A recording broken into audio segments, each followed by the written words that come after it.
విష్ణువుది అమ్మవారిది అలంకార ప్రియత్వం, పరమశివుడిది అభిషేక ప్రియత్వం. ఇప్పుడు పరమశివుడు జ్ఞానం ఇస్తాడు, శ్రీ మహావిష్ణువు రక్షణ చేస్తారు. మీరు ఇద్దరినీ వేరువేరుగా కొలవక్కర్లేదు. అయ్యప్ప స్వామి పాదాల దగ్గరికి వెళ్ళి నిలబడి నమస్కారం చేశారనుకోండి, తల్లిదండ్రులు ఇద్దరూ సంతోషిస్తారు. మా అబ్బాయి దగ్గరికి వచ్చాడరా వీడని చెప్పి పరమ సంతోషాన్ని పొందేది ఎవరంటే శివకేశవులు ఇద్దరూ సంతోషాన్ని పొందుతారు. విష్ణువు తల్లిగా ఉన్నారు, శివుడు తండ్రిగా ఉన్నారు ఆయనకి.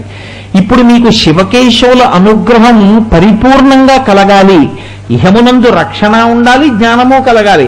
రెండూ కలగాలంటే అయ్యప్ప స్వామిని సేవించాలి. అందుకే రెండిటినీ ఇవ్వగలిగినటువంటి పెద్దరికం ఉన్నవాడు కాబట్టి ఆయనకి ఆర్యన్ అని పేరు.